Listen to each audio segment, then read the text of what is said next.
네, 지표로 보는 시장 JD 인베스트먼트의 윤정두 대표 모셨습니다. 안녕하세요. 네, 안녕하세요.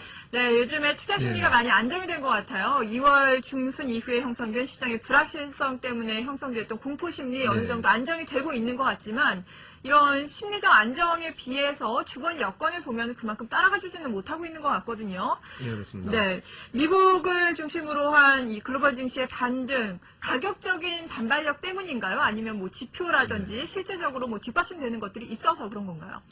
일단 뭐 제가 판단할 때는 가격적인 반발력, 현재로서는 뭐 베어마켓 랠리가 맞다 이렇게 볼 수가 있는데, 그렇다 손 치더라도 이제 미국 쪽의 흐름 놓고 보면은 뭐 상당히 또 반등도 강하게 좀 좋기 때문에 이런 범위의 추세 부분은 일단 뭐 선진 지수에서는 조금 더 이어질 가능성이 높다. 다만 이제 그 이머징 마켓이나 브릭스 시장 같은 경우에는 다소 이제 좀 숨고르기에 들어가야 될 만큼 미리 이제 좀 반영이 나왔던 부분이 있고요. 네. 그리고 이제 그 주변 요소들로 말씀을 드린다면은 사실상 2월 중순 이후에 심각하게 더 확대된 그 내용은 사실은 그다지 크지는 않았었거든요. 근데 어떤 반등의 모멘텀이 없고 불확실성이 쌓이다 보니까 밀려 내려왔다라고 생각을 하는데 이번에 돌려질 때도 마찬가지입니다. 뭐 여러 가지 요인들이 있겠습니다만 그 내용들은 뭐 추세적인 반등 추세로 쭉 뻗어 올라가기에는 다소 미흡하다.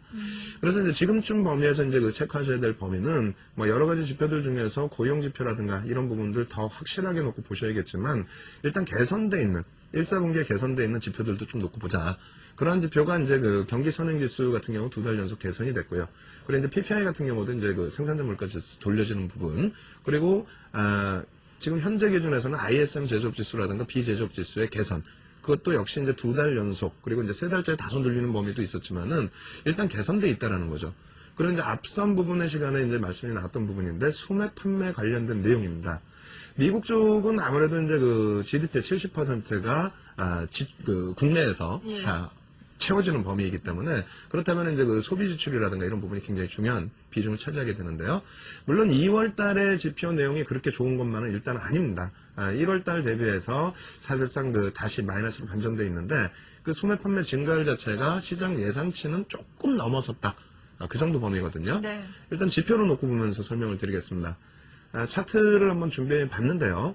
소매 판매 증가율 놓고 보시면은 1월 달에 굉장히 좀 크게 1.8%까지 증가한 부분이 이제 수정 확정치가 나와 있고요. 2월 달 같은 경우에는 이제 마이너스 1, 그러니까 마이너스 0.1이죠. 그래서 시장 예상치보다는 조금 그나마 개선됐는데 자동차를 제외하고 나면은 사실상 오히려 조금 더 긍정적인 그 시각으로 보실 수 있는 범위가 있다. 그리고 이 부분을 사실은 이렇게도 한번 놓고 보셔야 됩니다. 소매 판매 추인데요.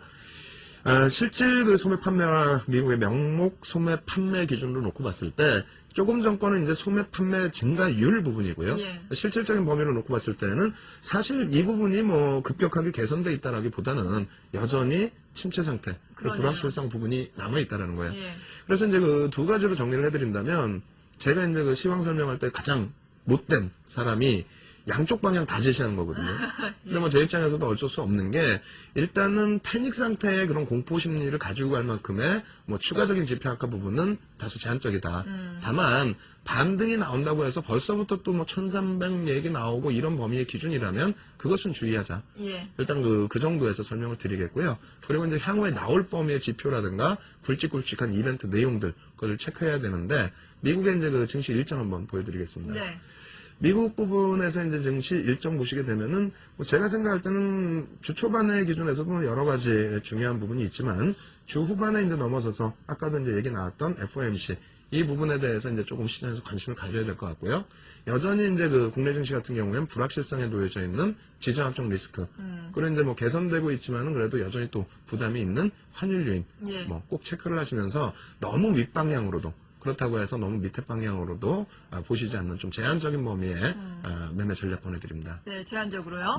국내 증시에 대해서 지금 조금 이야기를 해주셨는데 지난주부터 꾸준히 나왔던 이야기가 국내 증시가 그동안 너무나도 글로벌 증시 대비해서 상대적인 강세를 보였기 때문에 앞으로 좀 키 맞추기를 하는 것이 아니냐, 조금 조정이 있지 않을까 하고 예상을 하는 시각들도 있거든요. 어떻게 전망을 하세요? 그래서 키 맞추기의 그 이격 줄이기 범위, 그 범위의 기준으로 놓고 본다면은 사실 그 2008년도 10월 중순 이후에 흐름이나 그리고 2009년도 2월달 그리고 또 1월달 같은 경우도 마찬가지였어요. 네. 1월 15일 같은 경우.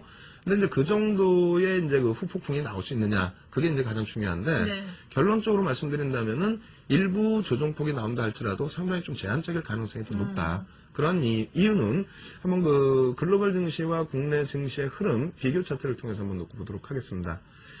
지금 같은 경우는 사실 좋은 쪽으로 먼저 해석을 해드렸기 때문에 좋은 쪽의 기준을 잡아가지고 왔는데요. 국내 증시와 글로벌 시장에서 가장 비슷한 건 사실 그 제가 판단할 땐 브라질 쪽이거든요. 브라질이요? 뭐 2003년 이후에 거의 똑같이 흘러가고 있습니다. 뭐 중국이나 이런 쪽이라기보다는 브라질 쪽으로 놓고 보고 있는데 네. 어찌됐건 브라질이라든가 대만이라든가 우리나라의 경우에는 상대적으로 이제 그 선진 시장 대비해서는 좀 강한 흐름이 2월 조정 이후에는 좀 표출돼 있거든요. 그 범위는 그 다시 선진 시장을 해석할 때 놓고 보실 때 미국 대비해서 유럽이나 일본이 상대적으로 좀 강했습니다. 그러니까 예전 같으면은 미국이 깨져 내려가면은 유럽과 일본은 더 큰 폭의 하락이 나왔었는데 네. 이번 같은 경우에는 좀 미국 자체적인 악재 요인도 좀 국한된 면도 없지 않아 있다. 그리고 또 한 가지 비교할 부분은요. 굉장히 차트가 이제 복잡하게 형성돼 있는데 이 부분은 이제 구두적으로 설명을 해드린다면 미국 증시가 이제 10월 3일부터 10월 10일까지의 기준에서 22% 빠질 때 네. 국내 증시는 12%뿐이 안 빠졌거든요.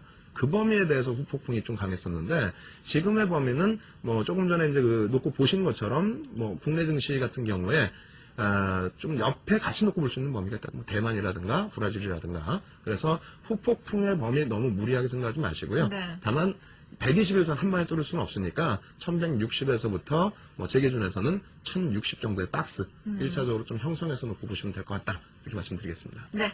지금까지 JD 인베스트먼트의 윤정두 대표였습니다. 고맙습니다. 예, 감사합니다.